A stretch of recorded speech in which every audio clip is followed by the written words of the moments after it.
కర్కటే పూర్వఫల్గుణ్యాం తులసీకాననోద్భవాం పాండ్యే విశ్వంభరాం గోదాం వందే శ్రీరంగనాయకీం.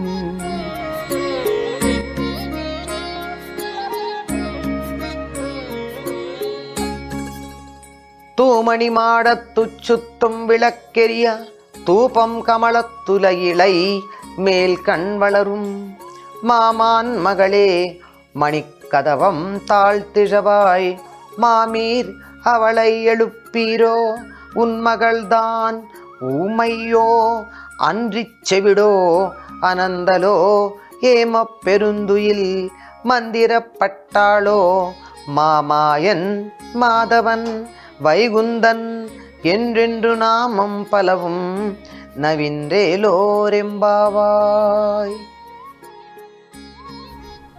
ఇది చాలా బాగుంటుంది. తూమణి మాడత్తు చుత్తం విళక్కేరి అని చాలా అద్భుతమైనటువంటి పాసురం ఇది. అంటే ఒక అద్భుతమైన దృశ్యం. ప్రతి పాసురంలోనూ కూడా ఒక బొమ్మ వేయడానికి వీలుగా మనకు దృశ్యం కంటికి కనపడుతున్నాయా లేదా? ఇది ఇంకా బాగుంటుంది. ఏమంటుందంటే, చక్కని మాణిక్య ఖచ్చితమైన మందిరంలో ధూపదీపాల మధ్య హాయిగా నిద్రపోతూ ఉన్నటువంటి ఓ మామ కూతురా లే. ఇంకొంచెం పరిహాసం ఆడడానికి వీలు, అత్త కూతురు మామ కూతురు అయితే లే. నువ్వు లేవకపోతే ఓ అత్త నువ్వన్నా లేపుదాన్ని, నీ కూతురు లేవల నువ్వన్నా లేపద్దా? ఎందుకు అంత బాగా పడుకుందంటే ఈవిడ చాలా ఆనందంగా పడుకుంది. ఎప్పుడు కూడా అది పంచశయనం అనేదో అంటారు. పంచశయనం అంటే 5 రకాలైనటువంటి సౌకర్యాలు ఉన్నటువంటి పడుకునేటటువంటి వీలు. అంటే ఎత్తైనటువంటి, తెల్లనైనటువంటి, మెత్తనైనటువంటి, మెత్తన అంటే వేసవి కాలంలో చల్లగాను, శీతాకాలంలోను వెచ్చగా ఉండేటటువంటి పక్క కలిగిన మంచం మీద గాలి బాగా వీచేటటువంటి దాంట్లో ధూపదీపాలతో గది ఉంటే అక్కడ హాయిగా ఉంటుంది నిద్ర. అంటే ధూపం మంచి పరిమళం కలిగిస్తుంది, దీపం లేకుండా పడుకోకూడదని చెప్తారు శాస్త్రం ప్రకారం. కనుక ఇవన్నీ ఉండి హాయిగా ఉంటే ఇంకొక 5 నిమిషాలు అనిపిస్తూ ఉంటుంది లేవడానికి కదా.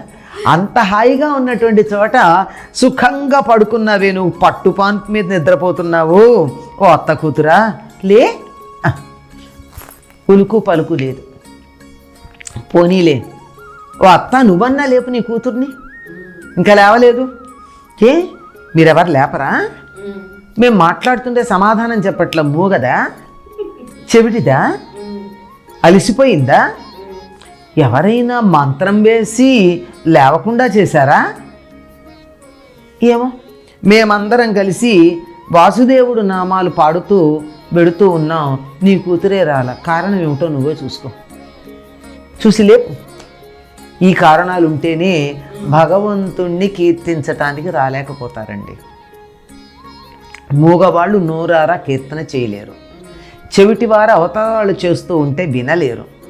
2 ఉన్నాయి కదా. ఆ అదృష్టం ఉన్నందుకు, నోరున్నందుకు కీర్తిద్దాం, చెవి ఉన్నందుకు విందాం. ఈ 2 ఉన్నదానికి ఫలితం ఏమిటంటే కీర్తించటం, వినటం. లేదు, ఇతరమైనటువంటి కార్యాల వల్ల బాగా అలసిపోతే కూడా ఒక్కొక్కసారి దైవ సేవకి రాలేకపోవడం ఉంటుంది. అలసిపోయిందా, ఏం చేస్తుంది నిన్న? ఈ పిల్లలకి పనులే ఉంటాయమ్మా.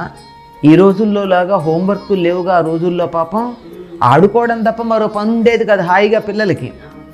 కనుక అట్లాంటి దానికి అలసిపోవడానికి అవసరమేముంది? అలాంటి ఏం లేదే.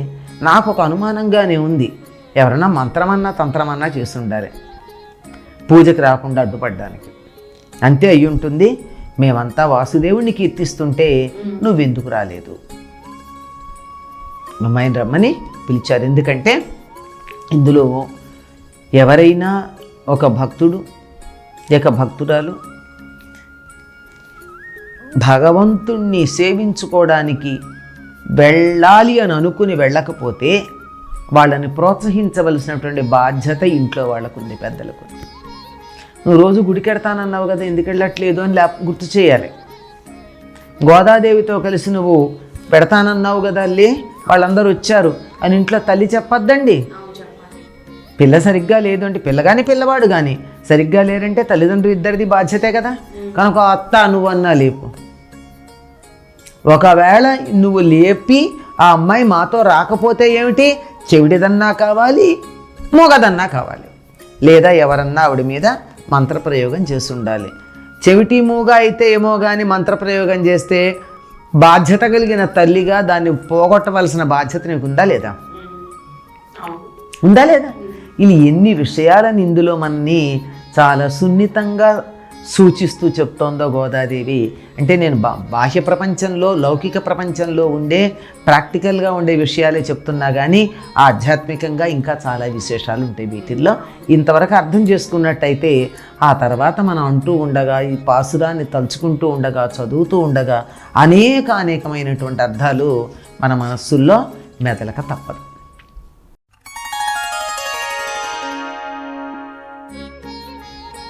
నీళాతుంగస్తనగిరితటీ సుప్తముద్బోధ్య కృష్ణం పారార్జ్యం స్వం శృతిశతశిరసిద్ధమధ్యాపయంతి స్వోచ్ఛిష్టాయాం స్రజినిగళితం యావలాత్కృత్య భుంక్తే గోదా తస్యై నమైదమిదం భూయ ఏవాస్తు భూయః.